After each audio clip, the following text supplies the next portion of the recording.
Pilipinas, una sa Pilipino.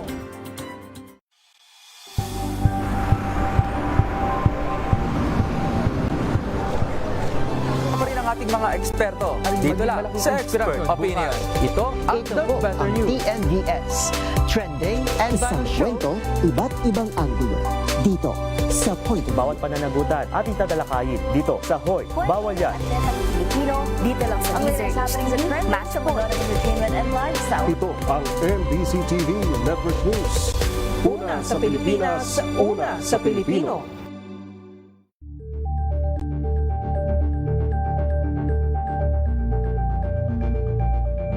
Tumunog na ang gandingan para sa kalikasan.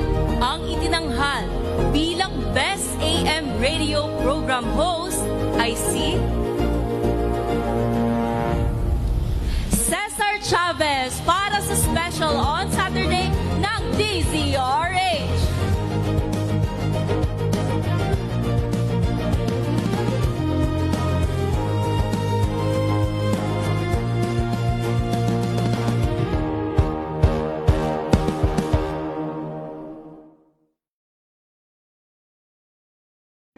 The Better News. Una sa Pilipinas, una sa Pilipino. TNVS, trending and viral show. Nakahandang Sa ating balitan mga kaibigan sa Rapido Hataw.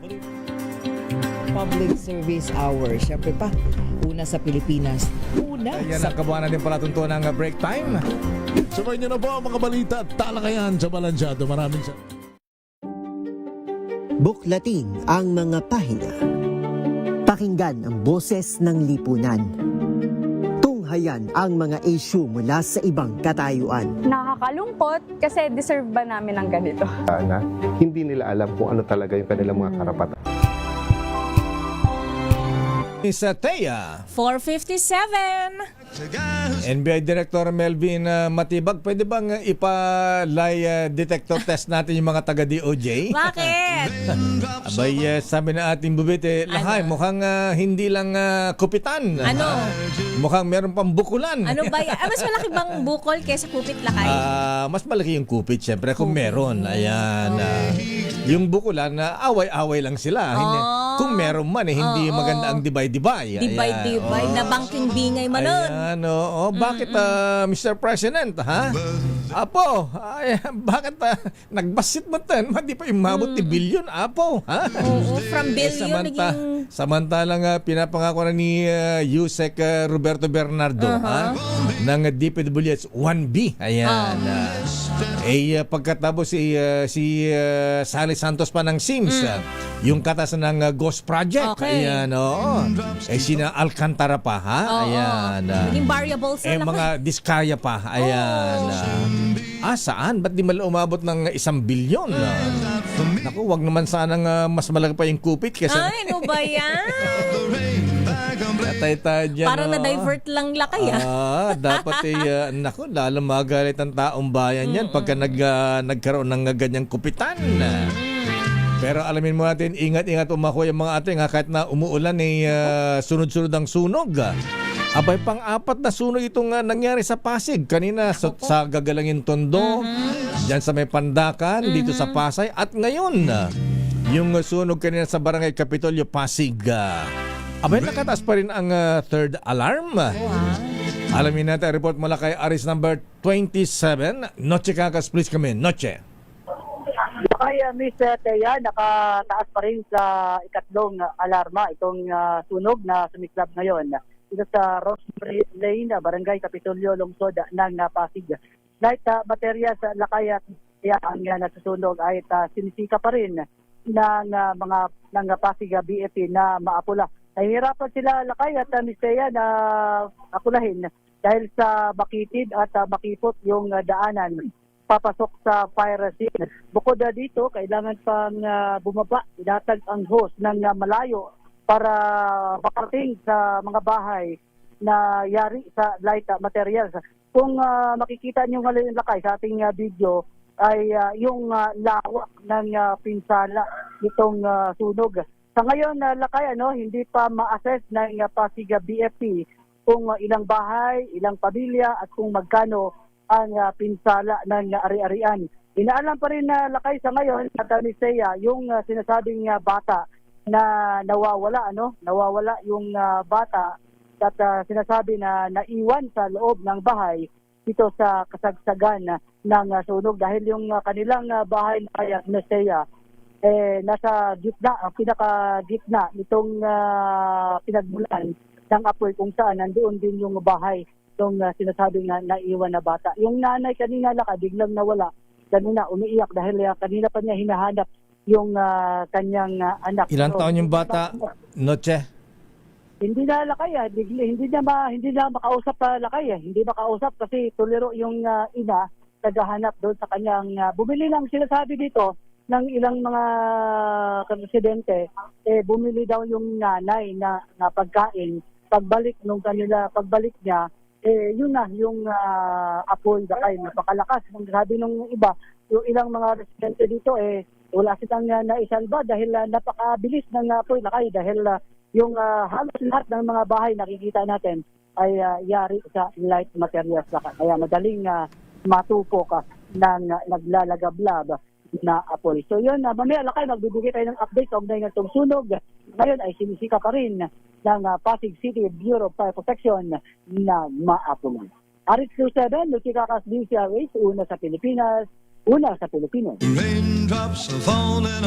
Samantala, sa iba pang balita, kinasuhan ng Bureau of Internal Revenue ng mahigit sa 400 milyong pisong tax evasion ng isang kumpanya na pinaniniwala ang konektado sa Philippine Offshore Gaming Operator o POGO. Ang kaso ay iniharap sa Department of Justice laban sa U1 Technology Incorporated. Batay sa investigasyon ng BIR Run After Tax Evaders o RAND program, aabot sa 402 million pesos ang tax liability o ang halaga ng buwis na hindi nabayaran ng suspected POGO-linked firm. Ang U1 Technology ay iniugnay sa ni-raid na POGO hub sa Bamban, Tarlac noong 2024. Ayon sa BIR, nabigo ang kumpanya na magdeklara ng wastong taxable income dahilan upang maging kahina-hinala ang kanilang income at withholding taxes, gayon din ang value-added tax o VAT. Samantala, kinasuhan ng BIR ang AEP Construction dahil sa kabiguan na bayaran ng buwis na nagkakahalaga ng 6.02 million pesos. Bukod rito, 2 VAT-registered real estate sellers ang pinagharap din ng paglabag sa National Internal Revenue Code dahil sa tax liability na nagkakahalaga ng 7.31 million pesos. Samantala, may lead na ang Philippine National Police kung sino ang nasa likod sa nadiskubreng pampasabog na sumabog nga sa vicinity ng Department of Justice noong Lunes, July 27, araw ng SONA. Ayon kay PNP Chief General Melencio Nartates Jr., ito ay habang nagpapatuloy ang kanilang investigasyon ay sinabi ng PNP Chief na iniwan ang improvised explosive device upang manakot sa araw ng SONA ng Pangulo. Pero tiniyak naman ng PNP Chief na wala silang nakitang further threat sa mga nabanggit na lugar. Narito si General Nartates. Our police are working 24 hours. We have leads already. Just like other cases, give us ample time. 24 hours, hindi natutulog ang ating mga investigators. Okay? Magulat na nga lang kayo, nakapag-file na tayo at one time.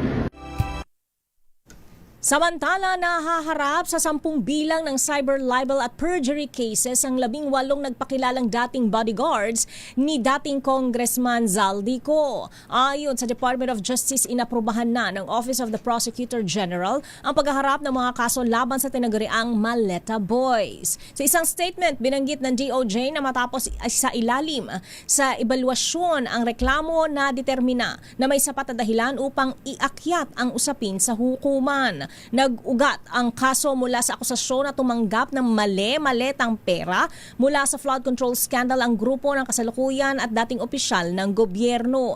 Ang paratang ay kumalat sa social media, preskon at iba pang online publications. Kabilang sa nagreklamo ay si dating Senador Antonio Trillanes IV na di umano'y tumanggap din ng maleta. Bukod sa 18 bodyguards ni Zaldico, isinama din ni Trillanes sa reklamo ang kanilang ang itinuturing na handler na si Attorney Levito Baligod. Ay, good afternoon, Nobel Kiko Cruz, Dr. Well Aguila, ha? Aba yung dollar ninyo, ha? Ayan ako yung Jong Francisco, ha? Attorney Orlidi, yung dollar nyo, itago nyo muna dahil bumababa ang palitan na Miss Thea. Getting stronger tayo, lakay. Yes, dahil umabot, di ba, last week umabot na ng 61.75. Muntik mag-62 yan. Ngayon ay 61.41 na lamang ang palitan ng dollar. Ayon sa ating business correspondent, Mr. Michael is my guy. At yan ang kabahan natin palatuntunan ng break time. Ako po si Deo Macalma. Ako naman po, Thea Petro Corpuz.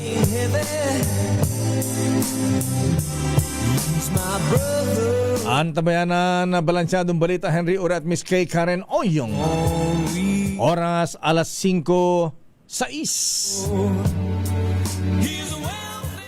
Ang oras ay hatid sa inyo ng Sleep Laboratory ng Makati Medical. Wow, ang saya. Isang barangay na labada, puro mancha pa. Goodbye, pahinga. Mommy, isang laba lang yan sa Pride Bar Blue. May powerful stain-away enzymes na malupit sa dungit mancha. At di masakit sa kamay. Isang laba lang yan. Hello, pahinga. Hello, Pride Bar Blue. ACS. Tanggaling-galing mo Smart dishwashing paste ko Pritong ulam na masebo Lalo ang kaldero Tanggaling for everyday. Ganyan pag Smart ang dishwashing paste. May double tanggaling formula. Tanggal ang sebo, tanggal ang bakterya. Bahit para walang bahit. Linis fantastic sa metal at plastic. Number one ko to. Tanggaling-galing mo Smart dishwashing paste. ACS. Tinesting, sinuri, siniyasan. Ang resulta? Super effective ang Shield sa pagpatay ng bakterya at virus. Shield Antibacterial Soap. Believe ang mga eksperto sa Philippine Nurses Association. At si Mami. Tiwala ako sa Shield. Shield Antibacterial Soap. Napatunayang mabisa. Ang mga nurse, tiwala. ACS. May arte? May budget? Akala nyo lang yon. So solid. White Rose Papaya. Wow, White Rose. White Rose Papaya. Wow, White Rose. White Rose Papaya. May glow up with the White Rose Papaya. White Rose Papaya. May puti power times 2 kasi may papaya at niacinamide. May shea butter and tea tree oil pa. Kutis sulit ang glow up. Glow up with the White Rose Papaya. White Rose Papaya. Kutis sulit ang glow up. ACS. Ang buhay ay sasaya basta't busog ang pamilya. Kumeya, Kumeya, ibig ko sabihin masarap talaga. Komea 3Q Bihon. Masarap talaga.